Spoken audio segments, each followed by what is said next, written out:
The news is live on Joy 99.7 FM, hits 103.9 FM here in Accra. We're also live on Love 99.5 in Kumasi, myjoyonline.com. We're live in all 16 regions of Ghana via our various affiliates, live on X Spaces and Facebook. The Midday News is supported by Petrosol Platinum Energy, energizing dreams. Coming up, police request release of military personnel alleged to have shot a civilian in the head at Nyamekye to assist with investigation. As the service assures residents, it will thoroughly investigate the matter. Military started shooting in the air after the youth pelted them with stones. This resulted in the killing of Kushivi and injury of others. Well, we have details, plus we hear from the ranking member on the Defense and Interior Committee who is condemning the act. The act of shooting a person in cold blood, blowing off their brain and instantly killing them, or this act is not acceptable. Is one that must be condemned, is one that affronts the law.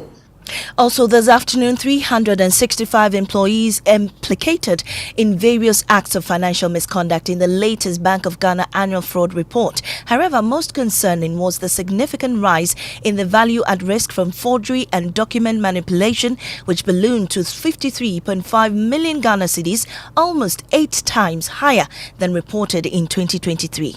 Fraud is fraud, and from the regulator's point of view, we are looking at not having fraud in any situation. I think it cuts across all the banks.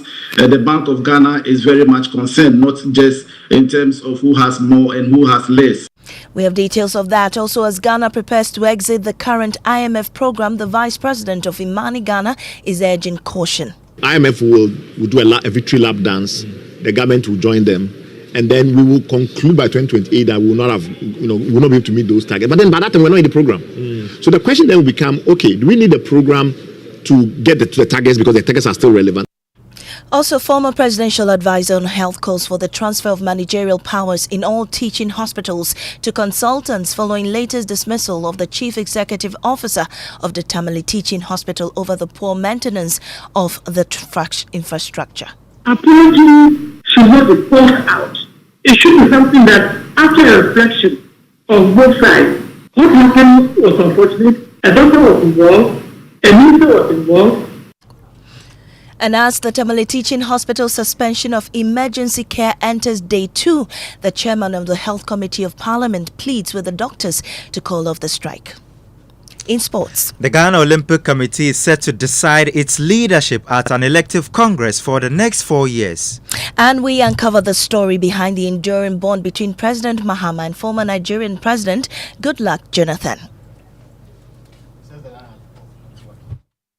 And apart from that, they are senior presidents. When they did the sitting arrangements for dinner and things, the Gaddafis and the big presidents were in one place, then the smaller presidents, before we, the vice presidents. And so I found myself sitting for dinner many times with him. Well, we have more of that, as he says, that strengthened their bond because they discussed everything, including jollof. You don't want to miss that. We have that and more in this afternoon's bulletin. I am Maame, Nyamekye, Thompson. Stay for details.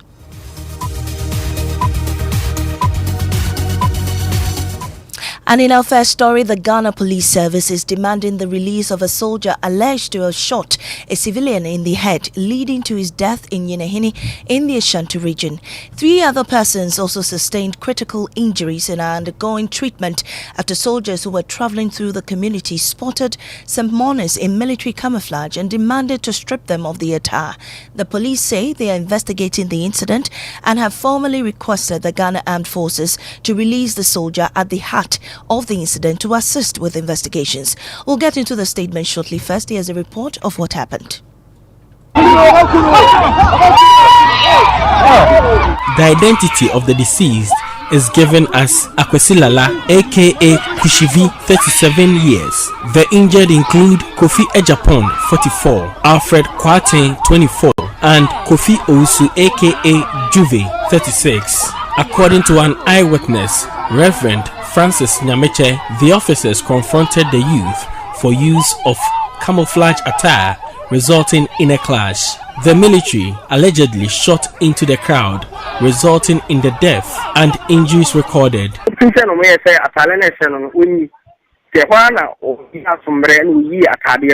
The military asked him to take off the camouflage. He obliged by taking off his shirt. They insisted he takes off the trousers too. The deceased told them he couldn't go naked in public.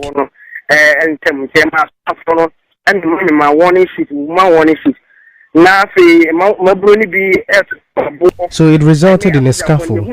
The military started shooting in the air after the youth pelted them with stones. This resulted in the killing of Kushivi and injury of others.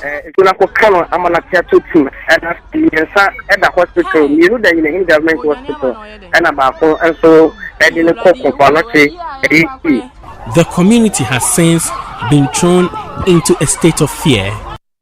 Love FM's Nana Yajima with that report. Now in studio with me is Kweku Asante of our legal desk and joins me with a police statement of what happened. Kweku, what's the police version of events? So according to this police statement signed by Godwin Ahianyo, a deputy superintendent of police and head of public affairs in the Ashanti region, says their report indicates that on Thursday at about 11 a.m. a group of youth from Nyinahin were on their way to the cemetery along the Kumasi Bibiani highway to bury a friend.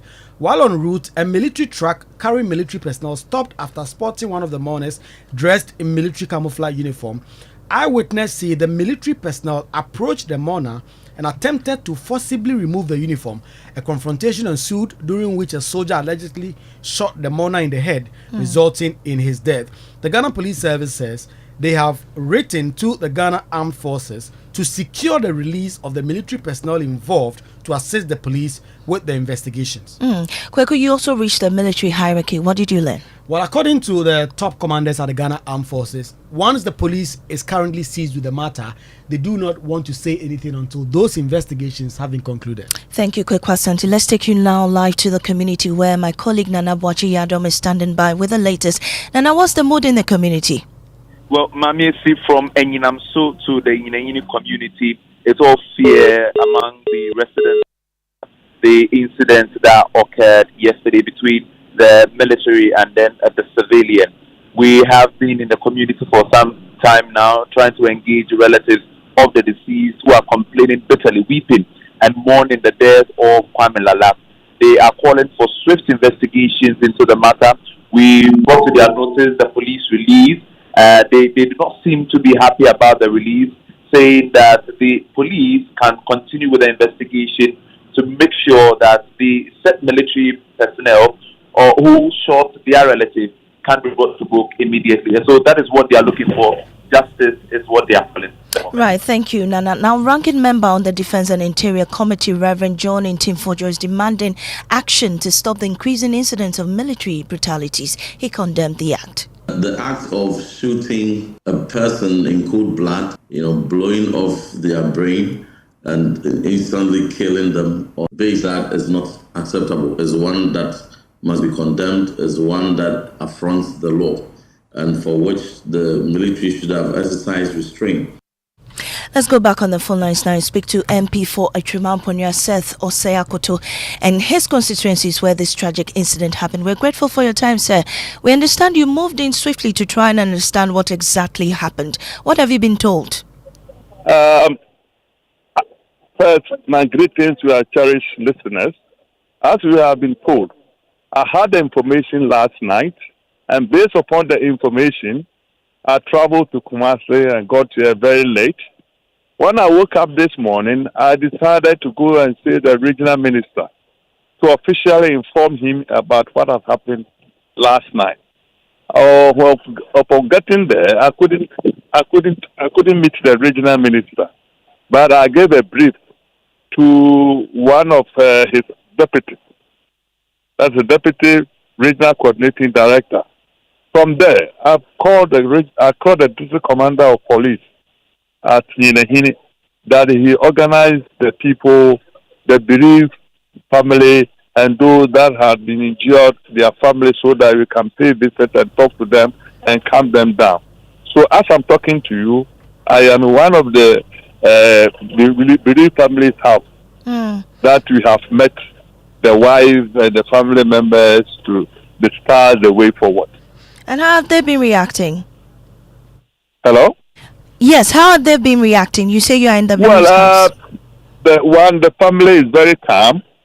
However, I've met a lot of the guys in town, and looking at what is happening in the town, I'm waiting for the chief of Nyamekye, and then I'm also waiting for the regional commander of police, and they will make a press statement so that it can calm down and assure the bereaved family, all of them, to calm down, and then try as much as possible to also liaise with the army command so that they can also call the whole thing, those that are corporates that are involved, and then see how best you can be able to investigate the case. Right, thank you very much. And you had the MP for Atrimampunia, Seth Osei Akoto. Moving on, a total of 365 bank employees have been implicated in various acts of financial misconduct, according to the Bank of Ghana's 2024 annual fraud report, raising fresh concerns about the integrity of the country's banking sector and the robustness of internal controls within financial institutions.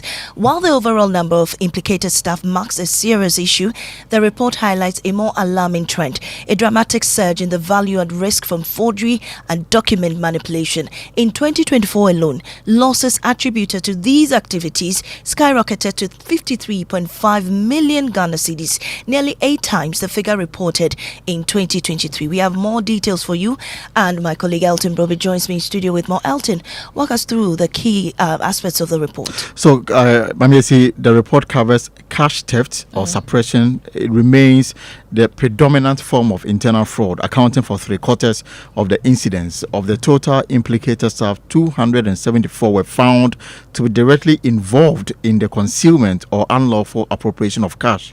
Now, despite the seriousness of these offences, only 43% of those involved were dismissed. The rest are still at post. The Bank of Ghana knows that lengthy and often complex legal processes discourage many institutions from pursuing comprehensive disciplinary action, and it further urged banks and SDIs to tighten recruitment screening processes and ensure diligent prosecution of offenders. Beyond employee misconduct, the report highlighted a broader trend of increasing fraud within the financial sector. A total of 16,733 fraud cases were recorded in 2024, marking a 5% rise from the previous years, whilst incidents within traditional banks showed a marginal decline. Cases surged within the SDI and payment service providers. Okay, so Elton, what are the recommendations of the Bank of Ghana to deal with this? Well, what they're saying that despite the volume and scale of these, estimated 83 million Ghana cedis at risk was successfully recovered, underscoring the sector's ongoing challenges with enforcement and asset retrieval. The report concludes that with a call for the institutionalization of a zero-tolerance culture towards internal fraud and urges ongoing collaboration between financial institutions, regulators, and law enforcers to mitigate the growing threat of financial crime. And we've been trying to get a Bank of Ghana. As of now, they are unavailable to comment on this matter. Right, thank you so much, Elton. Now let's stay a while longer on financial issues. And Vice President of Imani Africa, Bright Simmons, has criticized government's planned early exit from the IMF program, calling it a classic case of good optics, bad economics. Speaking on Joy News' PM Express Business Edition on Thursday, he accused both the government and the IMF of elevating appearances over substance. IMF will do a victory lap dance. The government will join them, and then we will conclude by 2028 that we will not have, we will not be able to meet those targets. But then by that time, we're not in the program. So the question then will become, okay, do we need a program to get to the targets because the targets are still relevant? I think at that time the targets will not be relevant. They'll not be relevant anymore. So in that kind of mode, the fact that the IMF program doesn't bring a lot of money, compared to the fact that with market access, we'll get more money than we can get from the IMF. Look at the perfect example of that is the Kenyan example. Kenya has decided that they're going to terminate the program early and go borrow money from the Gulf and get about 1.5 billion from the Gulf. It's a similar mindset that I think is going to create in a lot of areas. Nigeria decided not to go for an IMF program at all, obviously allow policy surveillance. So my sense of the matter is that it's an irrelevant discussion. The key issue is that if the IMF itself really wanted us to get to those targets, it should have encouraged the government when the government said it wanted to extend. You go with what government posturing is about, that let's end the program rather than... I don't think government is ending the program because of government strategy. Okay. I think they're ending the program because the IMF give them signals that they will not extend it. They will not extend it.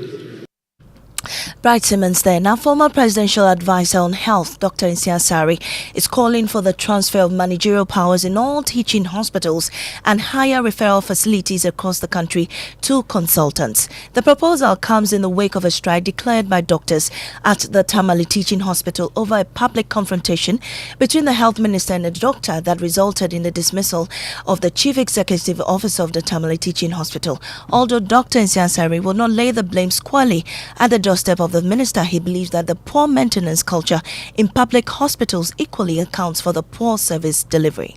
But the whole issue in Ghana is maintenance. And I'm saying this because I have managed hospitals from the district regional teaching hospital before I became the Director General of Ghana Health Service for about 2.5 years. So I know what I'm talking about. Maintenance culture is very, very important. And that's where I put some of the blame to the management. Management should be up and coming, do proper budgeting, and make sure that they put about 10% of whatever revenue they get into, also making sure that the things that they have work. Because once the things are working, the machines are working, you have reagents, you have also the other medical equipment all working. That is what brings you money. You put in money and it gives you some small money for you to run the hospitals. 2, if I have my own way, I believe that it's time now that at least the teaching hospitals have to be given to a management team to manage. Well, the Parliament Select Committee on Health met with striking doctors yesterday but failed to get them to call off the strike. Here's Chairman of the committee, Dr. Ket Nawani. We understood their problems. We also understood their concerns. The doctors were demanding for logistics to work and also an apology from the health minister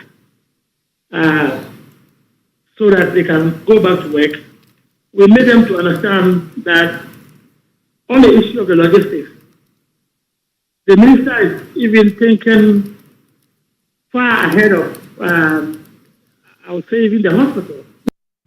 Well, my colleague Martina Bugri is monitoring the situation there for us and joins me on the line. Martina, nothing new, but how are the patients taking the stalemate? Now, with what is happening now, most people who come to the Tamale Teaching Hospital will just understand that there's a strike action because no one is at the post to receive them, and so they just come in and walk back to various hospitals in the area. And these are those who do not know, but most people who heard the news are visiting other hospitals in the area. I spoke with some people earlier and they said their second option was the Tamale Regional Hospital, and so they are moving to that hospital, which is also a bigger facility. They believe they can get quality health care. Right, thank you so much, Martina Bugri. Now, Education Minister Haruna Idrisu has revealed government's intention to introduce a new scholarship bill to expand the student loan scheme, which is aimed at aligning scholarship support with Ghana's strategic development priorities, particularly in the fields of science, technology, engineering, and mathematics. Addressing the new Ghana Tertiary Education Committee Board, the minister said the new bill will prioritize national needs by identifying and supporting the country's best talents in critical areas. I intend, guided by the present vision, to introduce a new scholarship bill in the country. And only yesterday, President Goodluck Jonathan, who was speaking at the Ministerial Cabinet Retreat, was sharing the example that maybe we should even emphasize that our scholarship can go into prioritize national future needs. We want to emphasize training in science, mathematics, and engineering education. Then train your best brain and identify them in that era. And still on education, a search authorized by the Ghana Education Service has revealed some students are keeping dangerous weapons and other unauthorized implements in school. It comes after the shooting of a student by another who brandished a locally manufactured pistol in class. Head of the Conference of Heads of Assisted Secondary Schools, Reverend Father Stephen Owusu-Sacha, revealed that necessary punitive actions will be adopted to deter students from keeping such objects. Nana Aljima reports. A second-year student of the Adventist SHS, Susie Penaman, is unable to see in both eyes after being shot in class by a colleague. Doctors at the Komfo-Anokye Teaching Hospital are recommending a surgical operation on the eye after confirming severe injuries. Her ordeal has prompted the Ghana Education Service to order a comprehensive search on students in senior high schools. Charles is overwhelmed by some objects retrieved from students in the schools. Reverend Father Osu Secher explains. Across the country, we found daggers, we found pinch bars, we found pliers, scissors, big scissors, big pinch bars, daggers, you know that Rambo dagger. We've been finding those things in their bags. You're still listening to the Midday News here on Joy 99.7 FM. We'll take a break. When we return, we uncover the story behind the enduring bond between President Mahama and former Nigerian President Goodluck Jonathan. And apart from that, they are senior presidents. When they did the sitting arrangements for dinner and things, the Gaddafis and the big presidents were in one place, then the smaller presidents, before we, the vice presidents. And so I found myself sitting for dinner many times with him. Also coming up, from his death to public viewing and arrangement for one of the simplest funerals for the pontiff, we catalog events which have taken place since Pope Francis died on Monday. It's such a surreal place, and seeing the body and just remembering everything that he stood for is very important. He was dead, but I could say goodbye. Where did I? Not until when you just saw. Obiang, what's your chroma? And to want to say Petrosol for energizing dreams for motion. Hey, boy. Petrosol are celebrating their 10 years in grand style. They're giving back to their loyal customers. Hope you have registered at their online portal. Don't say I didn't tell you, oh. Each month, customers will stand a chance of winning items like tricycles, motorcycles, television sets, refrigerators, phones, fuel vouchers, and many more. But the best part is that at the end of the promo, we will be giving out a grand prize of 2 Suzuki Espresso cars to lucky winners who stay with us all through the promo period. All you need to join is to visit any of our over 100 stations across the country to get registered, or go to www.petrosolcrm.com to register online. Petrosol, energizing dreams.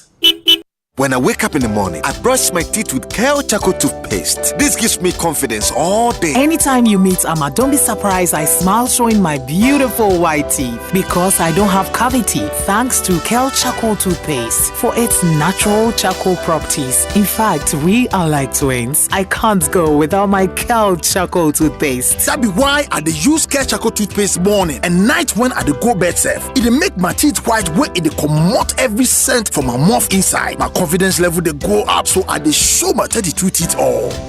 Introducing the Kale Charcoal toothpaste, formulated with activated bamboo charcoal powder, ensures whiter teeth and removes bad breath. The strong natural property of the activated bamboo charcoal removes bacteria, absorbs surface stains on our teeth caused by coffee, wines, and tobacco. Welcome, Kale Charcoal toothpaste. Kale Charcoal toothpaste, Sankofa Yenchi. Kale, happy smile. This advert is FDA approved. Hey, DNA Hamsa. And stay soft concentrate fabric softener. I was such it move. Just send it this way. You might now watch it. New Yanets now watch it. No, be a baby, and want some demon in us. DNA Hamsa. Fair quiet, yes, in Biara Association Ontario. Uses Stay Soft and New Yanets now watch it. Nanny boss to tap from cry. A fabric softener. And ye near say, sir. Choose to Stay Soft. No, who's so say, no. FDID a dreading crowd to yatu.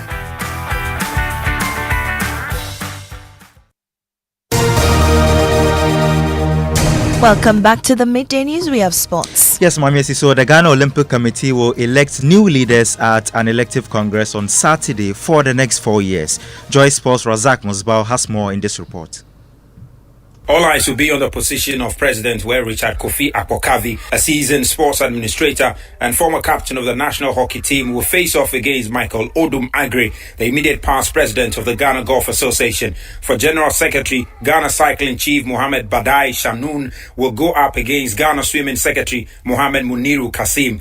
The race for third vice president will feature Chef Demission for the African Games 2023, and as Damso against Mohamed Mahadi, who is the president of the Ghana Fencing Boxing Association. Ghana Badminton President Ivan Ziabua and Ghana Tennis President Isaac Abuajidia will contest the treasurer role. A candidate who secures a simple majority during the elections will be declared the winner. Yeah, so that's Razak Musbawa there with that report. Thank you, Mubarak. Now, President John Mahama says he shares a similar political journey with Nigeria's former president, Goodluck Jonathan. He said back when they were vice presidents, they would attend big events and get gently pushed to the junior leaders' corner, while the political big boys like Gaddafi and Museveni took center stage. Speaking at the ministerial retreat, he joked that even among presidents, there's a pecking order of VIPs. That's corner, he says, however, became their bonding zone as they discussed everything, including jollof. President Jonathan and I have been friends for a long time, and we came together by accident of history. He was elected vice president to a president who was not too well. I also vice president, and so both our presidents preferred to stay at home. And so for many summits, Africa's Union Summit, UN, ECOWAS, we found ourselves representing our presidents at these summits. And for those of you who know the pecking order in these summits, you are measured by the fact that you are president. That's the first category. And apart from that, they are senior presidents. And in those days, we had the Gaddafis and others. And so even if you were president, the Gaddafis and Musevenis and co were like the elder presidents. And so when they did the sitting arrangements for dinner and things, the Gaddafis and the big presidents were in one place, then the smaller presidents of smaller nations, before we, the vice presidents. And so I found myself sitting for dinner many times with him.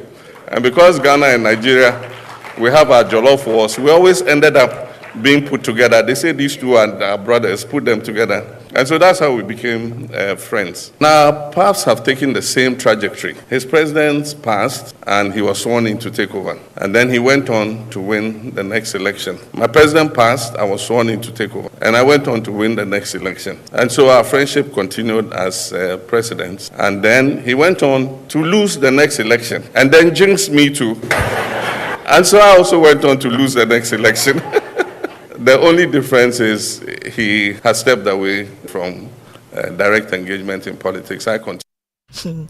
Well, former President of Nigeria, Goodluck Jonathan, who was the guest speaker at the event, described the 4-year presidential term in Ghana and Nigeria as inadequate for delivering sustainable national development. Nigeria and Ghana, our tenures of president is so short. In Africa, it's only Nigeria and Ghana that have 4 years tenure of presidency. Other countries have 5. Most countries have 5 years. What can somebody do in 4 years? If you're a new person and you just come in, you need about a year as a learning curve before you will adjust. You work for 2 years, the next year is election year. So the time to really move your country is very, very limited. So you have this kind of restriction.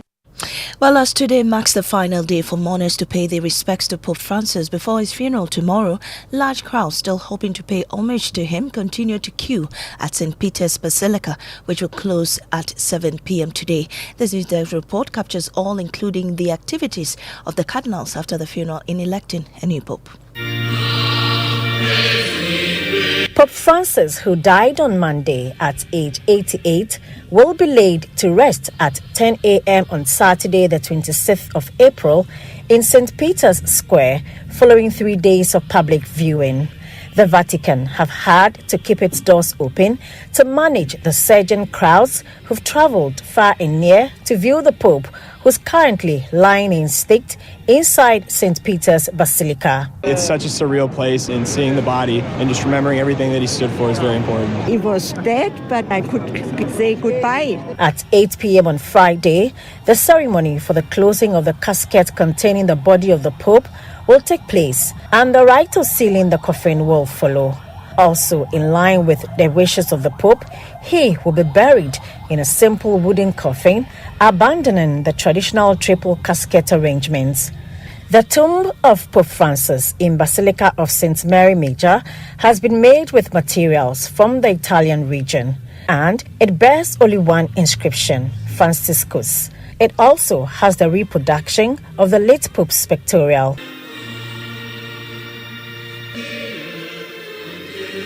The funeral on Saturday is expected to draw hundreds of thousands of mourners from around the world.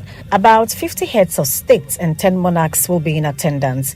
They include US President Donald Trump and Ukrainian President Volodymyr Zelensky with their spouses. Others expected in Rome on Friday are British Prime Minister, Presidents of Brazil and Hungary, Prince William, Spain's King and Queen. Meanwhile, security around the Vatican has been tightened with flying restrictions, rooftop snipers, and fighter jets on standby. After the funeral, the work of the conclave to choose a new pope won't last until at least the 5th of May. So how will the process be? President of the Ghana Catholic Bishops' Conference, Most Reverend Matthew Kwesi Gyamfi, has some answers. What happens is even there are specific prayers in the church that when the Pope has been called to eternity, the whole church is supposed to pray that specific prayer. May his soul rest in peace. And now it's time for Trends. Jackie, we should be going to Rome, don't you think? Yes, I think to so. pay our last respects to the Pope it's tomorrow. not too late for the last flight to Rome. But then... to the Vatican. Yes, to the Vatican. The health minister is still trending for 3 days now. I think 3 days or 2 days now. I think 2 days now. Yeah, he's still on top of the trends. People still sharing their opinions on him and what he did at Tamale Teaching Hospital. And of course, TGMA. Every day when we wake up, there's a new conversation. Do you still have anyone that you're tipping? I know Kuka Sansidi, I know for him, I know who he's tipping, but who are on the we have Joe Metal, we have Team Eternity, we have Team Kim Eternity. Paluta. Team Eternity. Kim Paluta saying. Hey, Maame, don't come and beat you. Yes, a lot of people, you don't... Eternity all the way. They all have these spokesperson that they've been talking about these artists on social media. But then away from that is the New Music Friday. Joey B is out with a new music called Susie Williams. You remember Susie Williams, yes, right? I do. The actress. Yes, and Such an incredible the visuals actress. and everything, I think is a tribute she to died her. Too young. Yes, Too young, yes. So a lot of people were expressing their thoughts on that new music called Susie Williams on social media.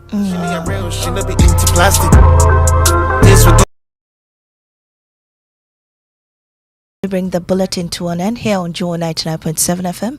I am Maame Nyamekye Thompson. Up next is Living Word with Pastor Mensa Otabil. Action.